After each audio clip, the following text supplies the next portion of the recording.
Tout est grâce, tout est grâce. La prière d'autorité, deuxième vidéo. Donc, bien aimé, j'ai dit dans la première vidéo que, premièrement, la lecture de la Bible. Tu télécharges l'application AELF. Tu vas lire quotidiennement des lectures de la messe du jour. Et tu vas voir que c'est une continuité des livres. En ce moment, nous sommes dans le livre de Rois, au niveau de la première lecture. Tu vas te rendre compte que oui, les catholiques lisent la parole de Dieu. Quand tu vas commencer à lire, télécharge l'application AELF là. TikTok tu as, Instagram tu as, YouTube tu as, Facebook tu as, les applications de jeux tu as. Télécharge l'application biblique AELF. Tu vas lire quotidiennement ta parole de Dieu. Tu vas aussi découvrir des versets bibliques petit à petit dans ta mémoire. Que tu vas pouvoir garder dans ta mémoire. Deuxièmement, bien aimé, élément important pour accéder à la période d'autorité, c'est la louange. Baptisé ou pas baptisé, tu dois pouvoir louer l'Éternel quotidiennement. Arrête d'écouter seulement la musique mondaine, mais commence à écouter la musique spirituelle, la louange. Que ce soit en anglais, en français, en lingala. Il y a beaucoup de chantres maintenant, des Nigérians, des Américains, des Français, des Congolais. Tu as l'embarras du choix. Quelle que soit ta nationalité, il y a des louanges. Tu vas voir. Tu vas commencer à avoir soif de l'Esprit Saint, soif de louange. Ça va changer quelque chose en toi. Et tu te souviens de l'épisode de Josué du mur de Jéricho, la muraille de Jéricho. On dit que c'est tombé dans la Bible, c'est tombé dans le livre de Josué, c'est tombé avec la louange.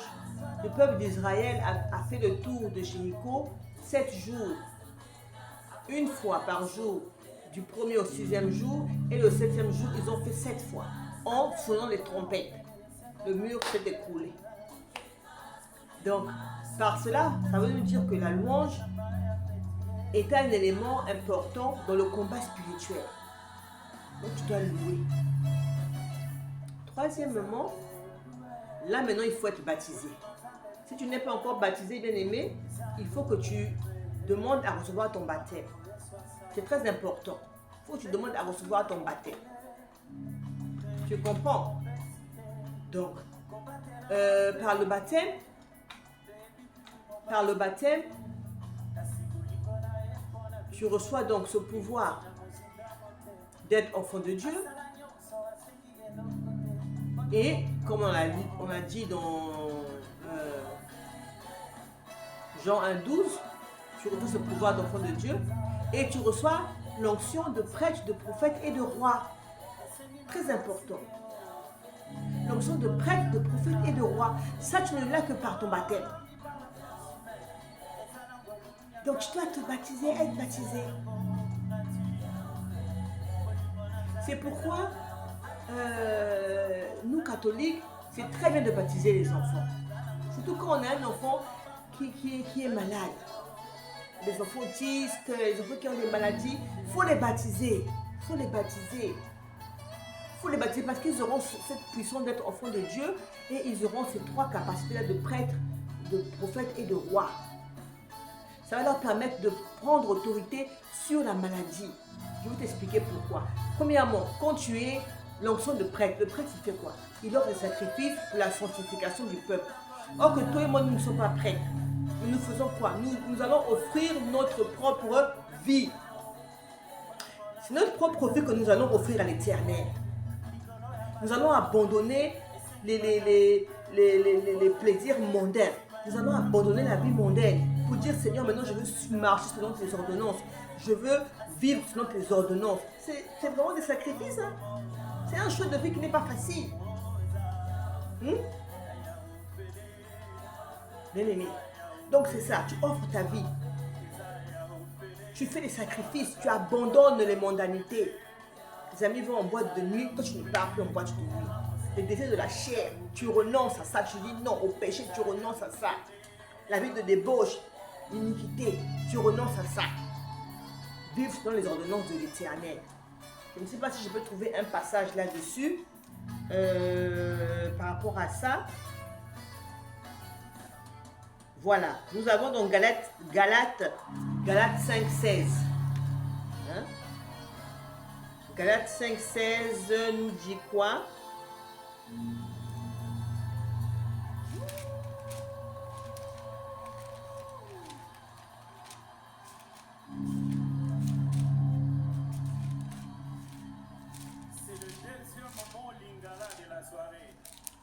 Galates 5,16. Voici donc ce que j'ai à vous dire. Laissez le Saint-Esprit diriger votre vie et vous n'obéirez plus aux désirs de votre propre nature. C'est ça dont il s'agit. L'onction de prêtre. L'onction de prophète. Le prophète, il fait quoi? Le prophète est le serviteur de Dieu par excellence. Le prophète est le serviteur de Dieu par excellence. Donc, dans ta fonction de prophète, tu dois activer la fonction de service, bien aimé, dans ta vie spirituelle. Right? Comment tu vas servir l'Éternel? Comment tu peux servir l'Éternel? Tu peux servir l'Éternel, bien aimé, de plusieurs manières. Tu peux être dans une chorale, bien aimé.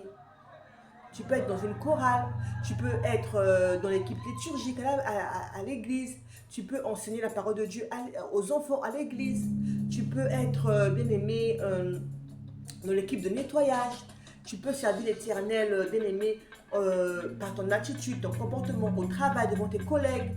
Si quelqu'un est malhonnête avec toi, te fait du mal, tu n'es pas obligé de faire pareil par ton comportement. Tu peux acheter la Bible à tes enfants pour partager la parole de Dieu. Si tu es capable, tu peux aller prophétiser dans la rue. Tu comprends? Elombe,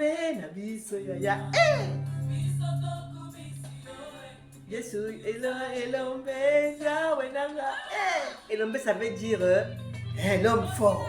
L'homme fort, c'est Jésus-Christ. Donc voilà, onction de prophète et onction de roi. Qu'est-ce qu'un roi fait? Un roi, il règne sur un royaume. Toi et moi, notre royaume, c'est quoi? C'est notre propre vie. Nous devons régner sur notre propre vie. C'est-à-dire, nous devons avoir l'autorité sur nos désirs, nos sentiments, nos faiblesses, la faiblesse de la chair. Nous devons avoir autorité, bien aimée, sur nos pensées. La bouche, tu ne dois pas parler bêtement. Avant de parler, tu réfléchis. Est-ce que ce que je veux dire là, c'est bon, c'est bon? Est-ce que ça va plaire à Dieu? Est-ce que c'est quelque chose d'intéressant? Avant de prendre une décision, tu dois d'abord consulter l'Éternel, réfléchir, prendre du temps. Tu dois régner sur ta propre vie. Avant de régner sur celle de tes enfants, régner sur celle de ton époux, voilà. Règne d'abord sur ta propre vie. Donc, avec le baptême, tu as cette fonction de prêtre, prophète et de roi, et tu en es conscient. Quand tu es conscient de ça, bien aimé, qu'est-ce que ça procure en toi? La confiance, les responsabilités, la force, l'assurance, le courage. Amen. Et tout ça, tu t'abandonnes à l'Esprit Saint. Afin que tu dis, Esprit Saint, prends autorité maintenant. Esprit Saint, conduis-moi, dirige-moi. N'est-ce pas? Je deviens instrument de l'Éternel. Il est le potier, moi je suis l'argile dans ses mains. Il me façonne comme il veut. N'est-ce pas? Là maintenant tu actives la dimension de la pleine autorité.